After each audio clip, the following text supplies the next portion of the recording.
అందరూ అంటే ప్రభాస్ గారిని పెట్టుకుని నేను కూడా సింపుల్‌గా ద కమర్షియల్ సినిమా రాసేయొచ్చు, చేసేయొచ్చు. చాలా ఈజీగా అయిపోతుంది. కానీ ఆయన కూడా ఇలాంటి కథని కొత్తగా చెప్పాలి, ఆడియన్స్‌కి తీసుకెళ్ళాలి, కొత్త సినిమాలు పెద్ద హీరోలు చేయాలని ఆయన సంకల్పంతో డెఫినిట్‌గా ఈ సినిమాని మీ ముందుకు తీసుకురావడం జరిగింది.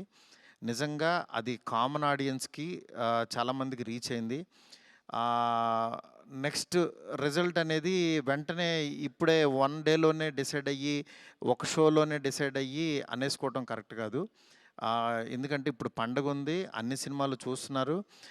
చూడాలి. ఒక 10 రోజులు ఆగితే ఈ సినిమా ఏంటని తెలుస్తుంది. ఎందుకంటే ఎప్పుడైనా సరే మనకి కొత్త పాయింట్‌తో వచ్చిన సినిమా కూర్చోంగానే ఎక్కేసి అద్భుతం జరిగిందని అనుకోం.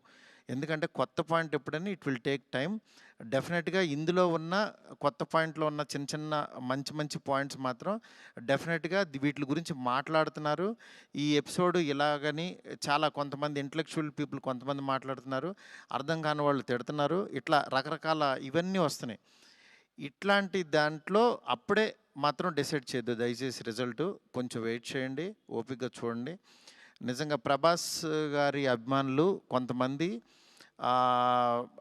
అంటే అందరూ బ యాక్చువల్‌గా డిసప్పాయింట్ అవ్వలేదు. కానీ సాటిస్ఫై అవ్వలేదు. బికాజ్ మేము ట్రైలర్‌లో ప్రభాస్ గారిని చూపిచ్చాం. ఏది ఓల్డ్ గెటప్ చూపిచ్చాము. ఇట్లా రాక్షసుడిని అనేది చూపిచ్చాము. ఆయన యాటిట్యూడు, ఆయన స్వాగు ఇవంతా ఆయన్ని ఎక్కువ పరిచయం చేసాం.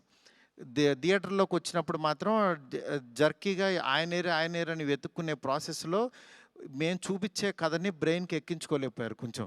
ఆ డిసప్పాయింట్‌మెంట్‌లో. అందుకని నిన్న ఈవినింగు ప్రభాస్ గారి అభిమానులు చాలామంది ప్రెసిడెంట్స్ కూడా మాట్లాడారు నాతో. "అన్న తీసావన్న సినిమా. ఆ ఓల్డ్ గెటప్ ఏమైందన్నా అదొస్తే గనక మాకు చాలా హ్యాపీగా ఉంటదని" చాలామంది అభిమానులు మాట్లాడారు. అందుకని వాళ్ళని దృష్టిలో పెట్టుకొని నిన్న ఈవినింగ్ కూర్చొని సెకండ్ హాఫ్ ఇంకొంచెం షార్ప్ చేసి ప్రభాస్ గారి ఓల్డ్ గెటప్‌ని ఈరోజు ఈవినింగ్ నాకు తెలిసి 6:00 షో నుంచి చూపించడానికి విశ్వ గారు కాల్ తీసుకొని పెట్టాము. ఆయన ఎపిసోడు డెఫినెట్‌గా మైండ్ బ్లోయింగ్ ఉంటది. ఎందుకంటే చాలా కష్టపడి డబ్బులు ఆయన కష్టపడి చాలా తీసిన ఎపిసోడ్. ఎందుకంటే ఒక దీంట్లో రూఫ్‌లో ఫైట్ జరగటం అంటే ఇంతవరకు ఎప్పుడు రాలా. ఆ రూఫ్‌లో ఎళ్ళి ఆ ఫైట్‌కి కావాల్సిన లీడు ఇదంతా నియర్ బై ఒక 8 మినిట్స్ ఎపిసోడ్ ఉంటది. 8-9 మినిట్స్ ఎపిసోడు. డెఫినెట్‌గా ఆయన స్వాగ్‌ని మీరందరూ ఎంజాయ్ చేయబోతున్నారు ఇవాళ నుంచి.